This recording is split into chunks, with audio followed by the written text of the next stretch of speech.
Olá pessoal, bem-vindos ao Mistérios do Mundo. Eu sou o Bruno Alves e vamos agora concluir, não é uma série de vídeos, eu coloquei um vídeo mostrando um experimento da qual nós não podemos voar no vácuo. E claro, mostrei um experimento de um canal, é o Lelotron, né?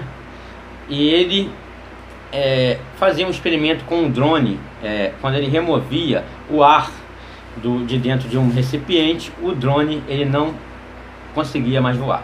É óbvio que ele não removeu todo o ar, né? Ele estava utilizando um compressor, que ele inclusive diz no vídeo que não era muito bom, mas mesmo assim o drone não voava mais. E mostrei que, então, falando que é impossível você voar no vácuo. E é claro, apareceu um comentário de um irmão que ele trabalha com tanques, né, em empresa, montando tanques lá, caldeira, e ele falou como ele nos mostrou e provou como vácuo é implacável. Então, aproveitando essa questão que quando retira o ar de dentro do tanque, como o aço inox, às vezes, segundo ele, de 12 milímetros, é retorcido como folha de papel. Então, como essa coisa, né, entre onde tem atmosfera e onde não tem, como o vácuo é implacável para esmagar, para retorcer qualquer coisa, né? Então nesse vídeo eu aproveitei para fazer uma pergunta: em que momento termina a atmosfera terrestre e começa o vácuo? Porque tudo que passasse ali deveria ser esmagado e retorcido como uma folha de papel. E engraçado que eu perguntei aos cientistas, né, aos físicos e astrônomos do YouTube, como funciona isso. E assim, a resposta de onde termina a atmosfera e começa o vácuo, ninguém me deu. Mas como funciona, eles começam a falar: mas aí o ar vai ficando mais rarefeito até que chega o vácuo. Bem, é impressionante como os cientistas do YouTube, eles sabem mais do que a própria NASA, né? Porque a própria NASA, ela acabou, segundo ela, de mandar um satélite, o Gold, para justamente entender isso, porque ela não sabe onde termina a atmosfera e onde começa o vácuo, para entender como funciona isso. Então lá, eles iriam analisar de 60 a mais de 1000 quilômetros para saber como funciona isso. Mas no YouTube, os cientistas já sabem, antes da NASA. Legal. Parabéns a todos os cientistas do YouTube. Eles têm respostas que a própria NASA não tem. Tanto que, segundo ela, enviou um suposto satélite para estudar isso. Mas ela faz reentrada na atmosfera. Ela não sabe onde termina e onde começa o vácuo. Mas ela faz com seus foguetes, com as suas cápsulas, essas reentradas na atmosfera. Então vamos lá, pessoal. Agora é muito simples. A questão do drone, qualquer um sabe, né, que o drone funciona com uma hélice. Portanto, ele vai precisar do ar. Assim como tudo precisa do ar para se mover. É a terceira lei de Newton. Para toda ação existe uma reação.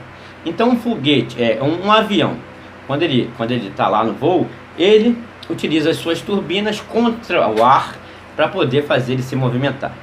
Assim também é o helicóptero, né, que utiliza a sua hélice para ser contrário, para contrapor ação e reação.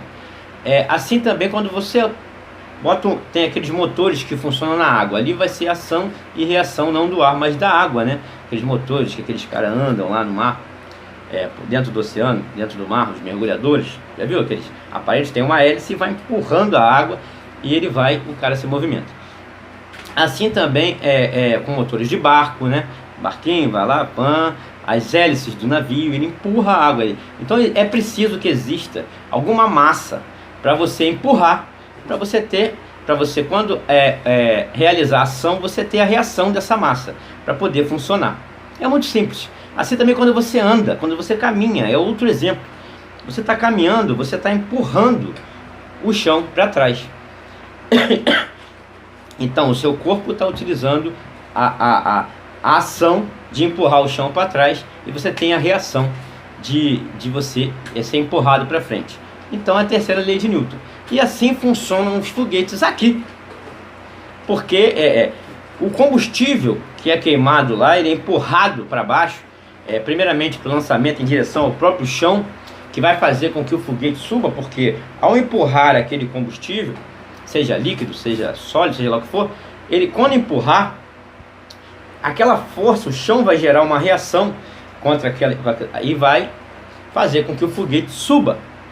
Então, a partir daí, depois de um tempo, quem vai fazer quem vai causar essa reação é o próprio ar, porque o ar contém matéria, o chão é matéria, o ar é matéria. Então o foguete vai.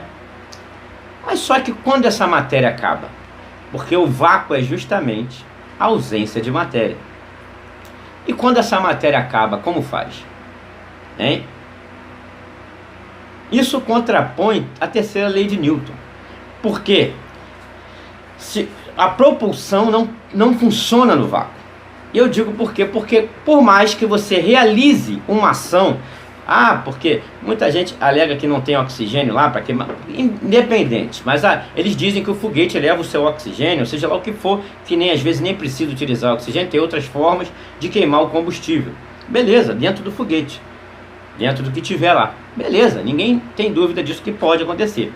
Mas o problema é, quando ele realizar a ação e não ter nada para causar a reação, porque o vácuo é a ausência de matéria. Como faz? É óbvio que não tem o que fazer. Então você vê que os cientistas do YouTube, eles vieram aqui, eu já sabia que isso ia acontecer. Mas o drone funciona a hélice, e o foguete não funciona a hélice. Eu sei disso. O problema é que o foguete, quando está no espaço, ele está na ausência de matéria. E quando ele realizar a ação, quando ele queimar o combustível que estiver dentro, não vai ter nada para realizar a reação. E aí ele não poderá se mover. Isso é óbvio. É contrário à terceira lei de Newton. É jogar a lei da ação e a reação, a lei da ação e reação no lixo. Porque se o foguete vai realizar a ação de empurrar algo, mas não vai ter nada para contrapor, para reagir. Então, se ele funciona no vácuo, jogue a lei da ação. Ação e reação não é uma lei, né? Porque ela não é bem assim. Então, não existe essa possibilidade do foguete funcionar no vácuo, onde não há matéria, onde há ausência de matéria.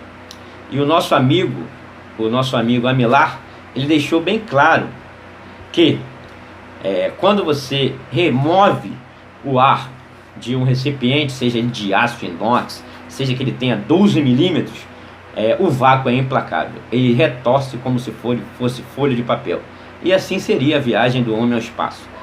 Seja foguete, seja lá o que for, ele seria retorcido no momento em que ele saísse da atmosfera, num local onde existe matéria, para um lugar onde não existe matéria, ele seria retorcido e esmagado. Por isso, o que ocorre, na realidade, vou mostrar, enquanto eu vou falando, eu vou mostrar o lançamento do foguete Falcon 9 da SpaceX, que levou lá o PAIS, né, um satélite, o PAIS. Então eu vou mostrar aqui, vou botar aí para vocês. Então o que ocorre na realidade nos lançamentos, nós não temos dúvidas que o foguete, ao realizar a sua queima lá e empurrar o ar, o seu combustível, seja líquido, sólido, em direção ao chão, nós temos certeza que ele vai empurrar, e a própria reação do chão vai fazer, porque ele empurrou, ele produziu uma ação e o chão vai reagir e ele vai subir. Não temos dúvida disso. Mas o chão é matéria, né? Então, quando ele continuar subindo, o próprio ar, ele vai resolver esse problema, que o foguete vai estar realizando a ação e vai ter matéria, o ar, para realizar a reação. Ele vai continuar subindo. Mas o impressionante é que quando chega, e o pessoal fala de ângulo de câmera, você percebe que aí não tem corte. A câmera está na mesma posição filmando o foguete. E não adianta dizer que ele está nesse caso aí pegando órbita, porque ele não está. Apenas após 10 km de altitude, 10 km, né? Só um avião aí voa 12. Ele já começa a querer virar o bico, ó, a 10 km. Isso aí não é um foguete pegando órbita, para pegar a órbita da Terra. A 10 km, pegar a órbita da Terra, isso aí um avião voa 12. Então o foguete ali ele já começa a virar o bico. Quando está a 20, ele já está com o bico, bem dizer, todo virado. E a câmera não sai de posicionamento, a câmera que está filmando. Isso não é ângulo da câmera. Se a câmera está no mesmo ângulo, sem corte, você está vendo um foguete subir, e daqui a pouco você está vendo ele a 10 km começar a virar o bico, a 20, a 30, ele já está com o bico virado para baixo. E aí quando chega a 50, ele já está virando para baixo completamente. Mas a telemetria, como mostra a telemetria, e a telemetria não para de subir, apesar de que a câmera sem corte filmou o foguete subindo. Quando ele chega a 20 km, o bico já está virado. Quando chega a 40, 50, ele já está virado totalmente para baixo, ok? E a câmera está filmando, não mudou o ângulo da câmera, a câmera continua filmando sem corte. E quando chega a 70 km, mais ou menos, o balão apaga. Balão apagado. E aí entra o quê? Entra o CGI. É isso que entra. Aos 70 km, a gente sabe que não está 70. A 20 ele começou a virar, a 15 ele começa a virar o bico. A 20 ele já está com o bico inclinado, sem a câmera cortar. Não é questão de ângulo, eles não cortam, é sem cortes isso aí. E depois, a 40, ele já está com o bico virado para baixo. A 50, acabou, já está caindo. E aos 70, o balão apaga e corta para o CGI. Então, gente, por quê? Por que existe o cemitério espacial do Pacífico? Por que existe o cemitério espacial do Triângulo das Bermudas? É óbvio que todos os foguetes vão para lá. Porque se eles subirem em direção ao vácuo, nesse momento, nesse processo, ainda que o ar vai ficando mais rarefeito, não importa. No processo, é assim que funciona na experiência, no experimento, para quem vive essa realidade. No momento em que a matéria ela se encontrar com a ausência de matéria, ele vai esmagar tudo que passar por ali. E é assim, como disse o nosso querido Amilcar, é assim que ele vê com seus próprios olhos. E até porque, quando o foguete ele chegar no vácuo, e ainda que ele passasse dessa camada de matéria e ausência de matéria, quando ele chegasse lá no vácuo, a ação que ele produzir, não importa se ele queimar combustível por dentro, o que ele vai fazer, se tem oxigênio, se tem outro tipo de combustível, simplesmente quando ele realizar essa ação, não vai ter matéria para realizar a reação. Portanto, o homem na Lua, como ele voltou para cá, com aqueles efeitos especiais de tipo Spectreman, como eu mostrei ontem, simplesmente não tem como reagir, nem mesmo não tem como se mover, não tem como conseguir uma direção no vácuo. Porque quando você produzir ação, não vai ter reação porque não tem matéria. Segundo, como você vai locomover de um lado para o outro? Seria um objeto totalmente perdido, que não teria direção. Porque por mais que você tente reagir de alguma forma ali, para poder fazer ele se produzir uma ação para ele se movimentar, para ele pegar direita, esquerda, vamos botar assim, olhando aqui para o nosso grosso modo, ele não teria como fazer isso, porque não teria nada, não tem matéria para reagir. Então isso é muito simples, é ferir as leis de Newton, porque para toda ação existe uma reação, mas para isso precisa haver matéria, e no vácuo não tem como produzir isso, porque qualquer coisa que realizar uma ação, não haverá reação para poder reagir àquela ação. É simples assim. Então, a todos os cientistas do YouTube que estiveram aqui nos comentários, que sabem mais do que a NASA, gente, vocês deveriam trabalhar na NASA, porque vocês responderam coisas que a NASA está querendo saber agora, como eu mostrei na matéria ontem. Parabéns para vocês, vocês sabem mais do que a NASA, temos que parabenizá-los. O que a NASA está mandando suposto satélite para descobrir agora, vocês já sabem, cara. Vai trabalhar lá, estão perdendo tempo, estão perdendo dinheiro. Vai lá dar as informações para a NASA do que vocês sabem. Então, por isso que eles não respondem essa pergunta. Em que momento termina a atmosfera e começa o vácuo? Porque os foguetes mal chegam até lá, né?